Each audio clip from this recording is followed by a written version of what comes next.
Bienvenidos al informativo de Magnífica TV, dedicado a ofrecer las noticias más relevantes de la Iglesia. Hoy es miércoles 5 de febrero de 2020 y estos son nuestros titulares.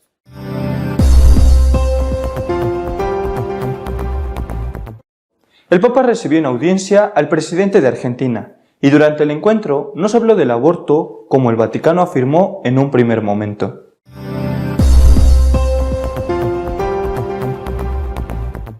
La misa luterana y la católica no son lo mismo, ha declarado el cardenal Koch, presidente del Pontificio Consejo para la Unidad de los Cristianos.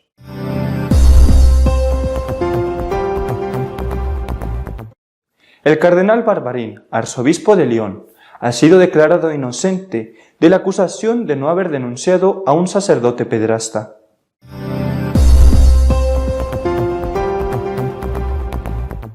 El arzobispo de Lima, Monseñor Matasoglio, ha prohibido que la venerada imagen del Señor de los Milagros salga en procesión durante la Semana Santa.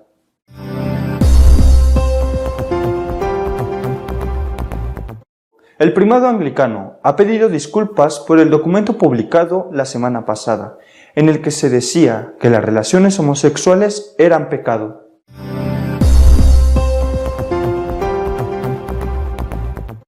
El aborto no figuró en los temas hablados entre el Papa y el presidente argentino. Además, este y su pareja comulgaron en la misa celebrada en San Pedro. En la nota de la oficina de prensa de la Santa Sede, tras el encuentro entre el Papa Francisco y el presidente de Argentina, Alberto Fernández, se señalaba que uno de los temas tratados fue la protección de la vida humana desde la concepción. 3 horas después, Fernández escribió al Papa para recordarle que no hablaron del tema y pedirle una rectificación. El Papa accedió a ello. Fernández aclaró que el tema se había tocado en la reunión que mantuvo con el secretario de Estado de la Santa Sede, el cardenal Parolin, algo que había negado durante la conferencia de prensa. Después, la oficina de prensa del Vaticano difundió este mensaje. No todos los temas citados en el comunicado de prensa sobre la audiencia con el presidente de la República Argentina han sido afrontados en todas las conversaciones. Algunos han sido examinados en el curso del encuentro con la Secretaría de Estado, otros en el marco del encuentro con el Santo Padre. También se ha sabido que tanto el presidente Fernández, divorciado en 2 ocasiones, como su actual pareja, la actriz Fabiola Yáñez, comulgaron durante la misa celebrada por el arzobispo Sánchez Sorondo, junto a la tumba de San Pedro en el Vaticano.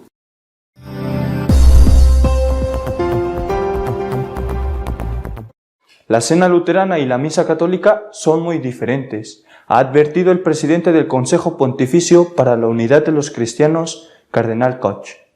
El cardenal Koch, presidente del Pontificio Consejo para la Promoción de la Unidad de los Cristianos, ha criticado algunos puntos de un reciente documento ecuménico que pedía favorecer la intercomunión entre católicos y luteranos en Alemania. A pesar de reconocer que el documento tiene material de valor, el cardenal Koch dice que contiene una suposición que no puede compartir, a saber, que la celebración eucarística católica y la última cena protestante son idénticas. El purpurado constata que el documento siempre habla de la última cena, Eucaristía, lo que implica que todo ya está claro, y eso no lo puedo compartir. Hay muchas cuestiones abiertas con respecto a la comprensión de la Eucaristía.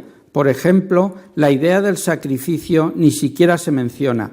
Advierte, añadiendo que el papel del ministerio ordenado tampoco aparece explicado y ve una contradicción entre lo que está escrito en el texto y la práctica de la propia comunión eclesial luterana. En Alemania, por ejemplo, continúa Koch en el texto que la Iglesia Evangélica publicó con motivo del recuerdo de la Reforma en 2017, se dice: la Reforma ha introducido una comprensión completamente nueva de la Iglesia. La novedad es que ahora cada persona bautizada puede administrar los sacramentos y debe ser ordenada solo por el bien del orden externo. La postura luterana anula la doctrina católica de la sucesión apostólica.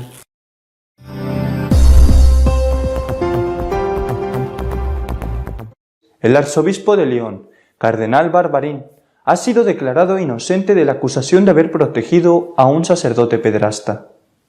El Tribunal de Apelaciones de Lyon ha absuelto al cardenal Barbarín, condenado el año pasado en primera instancia a 6 meses de prisión, que en ningún caso habría cumplido, por supuestamente no denunciar casos de pederastia cometidos por un cura de su diócesis. La decisión de la Corte de Apelaciones de Lyon, que anula la sentencia del Tribunal Penal de la localidad francesa, llega en conformidad no solo con la petición de la defensa, sino de la Fiscalía, que no había solicitado ninguna pena contra el cardenal al considerar que una parte de los hechos habían prescrito y que además no estaba demostrado que hubiera intención de ocultamiento. El abogado del purpurado francés ha calificado como lógica la decisión y ha denunciado que fue víctima de calumnias durante el juicio. El cardenal Barbarín fue acusado de no denunciar ante las autoridades judiciales entre julio de 2014 y junio de 2015 los abusos que el padre Bernard Preynat cometió contra docenas de menores en las décadas de 1980 y 1990. Barbarín presentó su renuncia al Papa Francisco tras la condena dictada en marzo del año pasado, pero el pontífice la rechazó, a la espera de que la sentencia fuera firme. Finalmente se decidió que el cardenal se retirara temporalmente y el Papa nombró a Monseñor Dubost administrador apostólico de Lyon.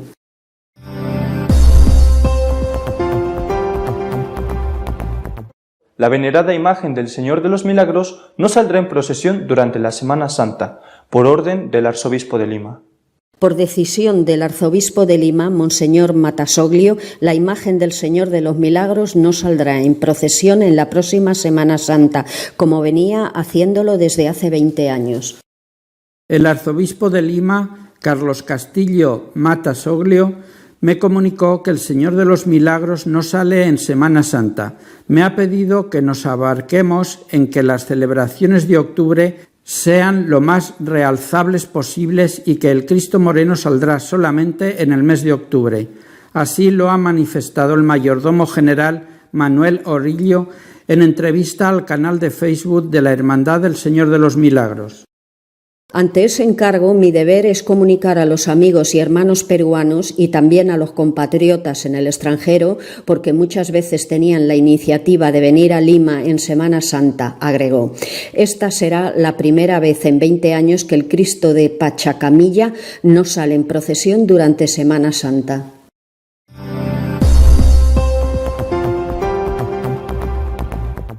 La semana pasada, los anglicanos recordaron en un comunicado que las relaciones homosexuales son pecado.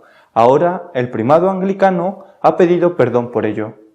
La defensa de la doctrina bíblica en materia de moral sexual, que apareció en una guía pastoral de la Iglesia de Inglaterra, ha durado apenas unos días. Los arzobispos anglicanos de Canterbury, el primado de esa iglesia y de York han pedido perdón. Los arzobispos Justin Welby y John Sentamu han asumido la responsabilidad por la polémica creada que, según han reconocido, pone en peligro la confianza de la orientación pastoral de su Iglesia. Lo sentimos mucho y reconocemos la división y el daño que esto ha causado, han añadido. La guía pastoral sostenía que las relaciones sexuales fuera del matrimonio heterosexual no cumplen con los propósitos de Dios para los seres humanos y advertía que la llegada del matrimonio entre personas del mismo sexo a través de la ley de 2013 no ha cambiado la enseñanza de la Iglesia sobre el matrimonio o las relaciones entre personas del mismo sexo. La publicación del texto provocó la inmediata reacción del lobby LGTBI de la Comunión Anglicana en Inglaterra. En los últimos días se han incrementado el número de obispos anglicanos indignados con la postura bíblica y tradicional de la Iglesia pastoral.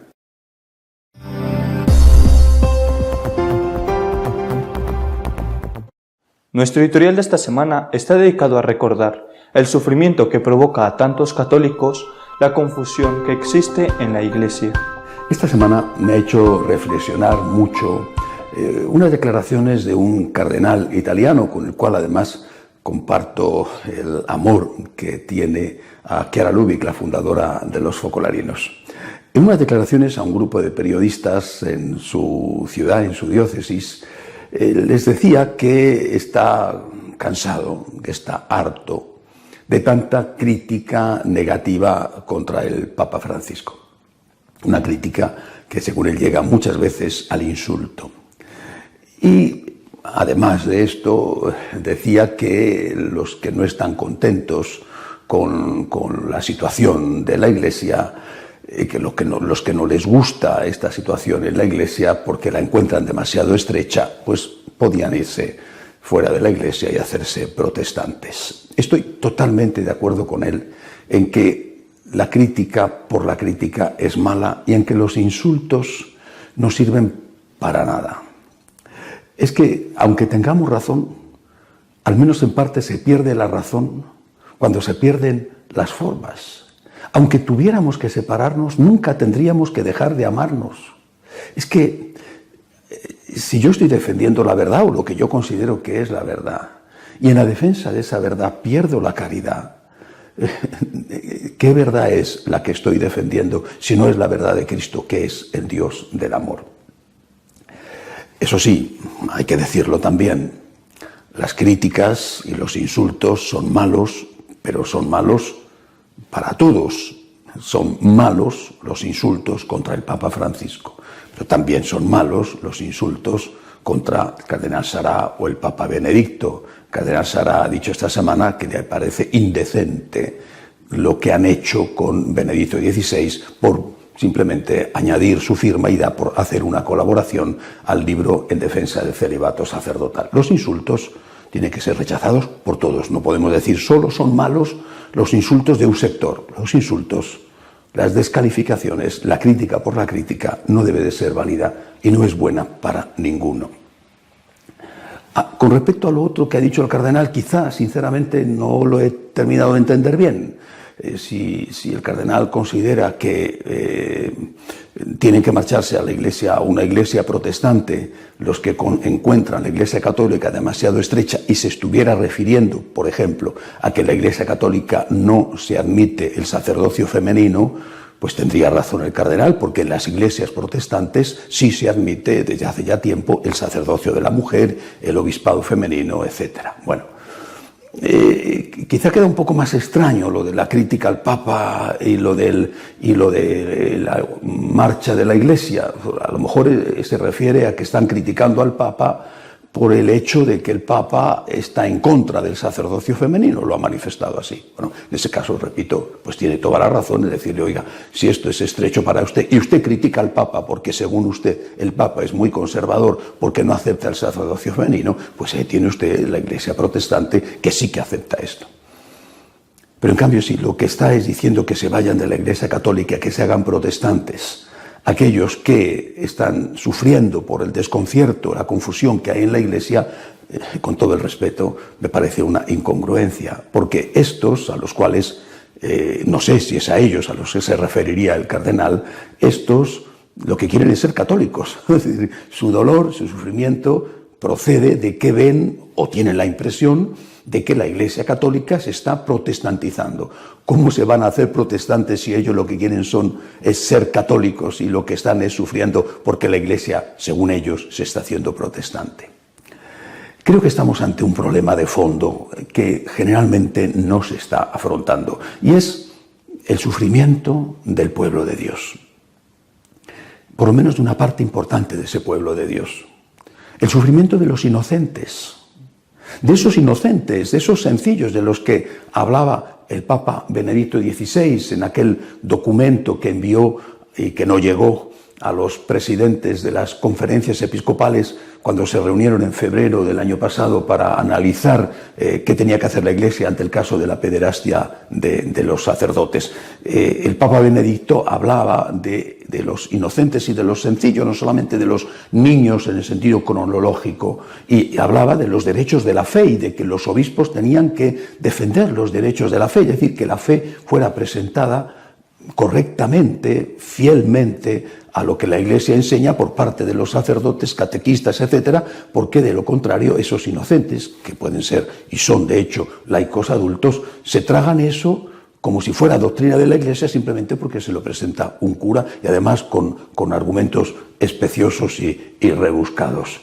¿Alguien está pensando en el sufrimiento de los inocentes, en la tragedia de los inocentes? Porque a mí esto me preocupa muchísimo. Escucho a estas personas todos los días lamentarse. Esta gente no tiene mucha formación, repito, es lo que decía el Papa Benedicto XVI, pero esta gente ama a Cristo, ama al Papa, ama al vicario de Cristo, le ama.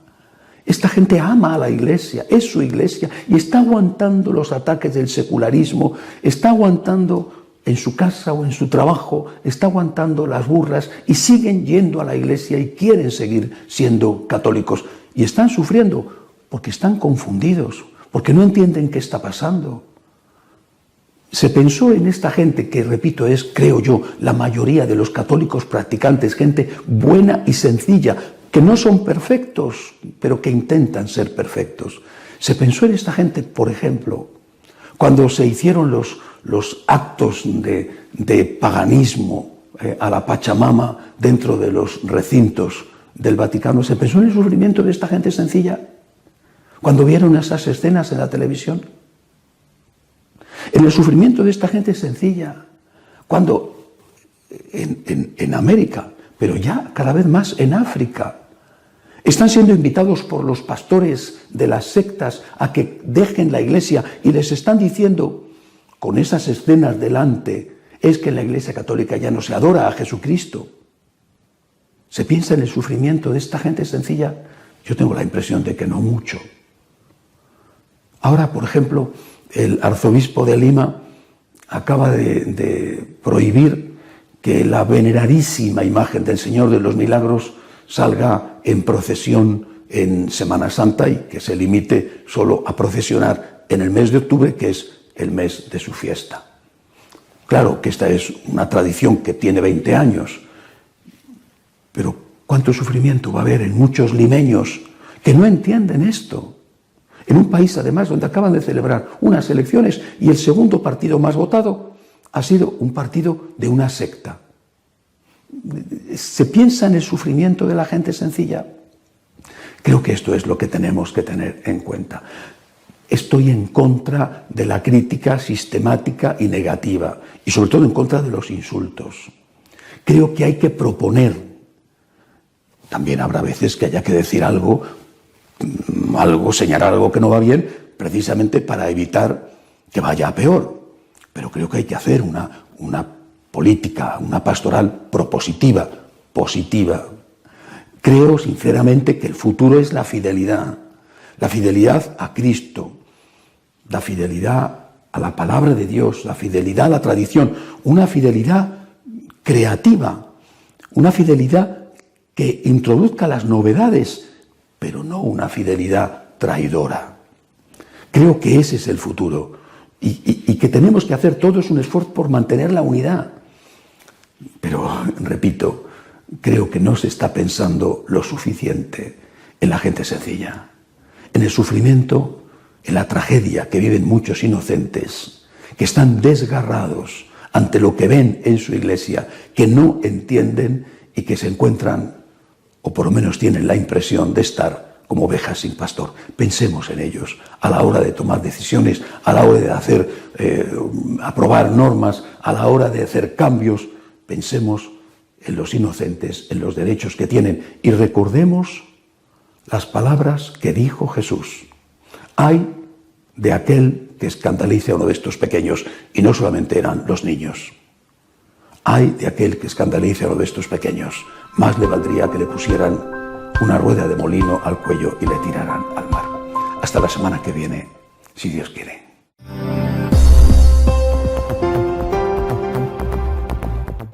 Si desea estar al tanto de lo que va sucediendo en nuestra iglesia, puede hacerlo en nuestra página web de noticias, www.católicosonline.org. Hasta la semana que viene, si Dios quiere.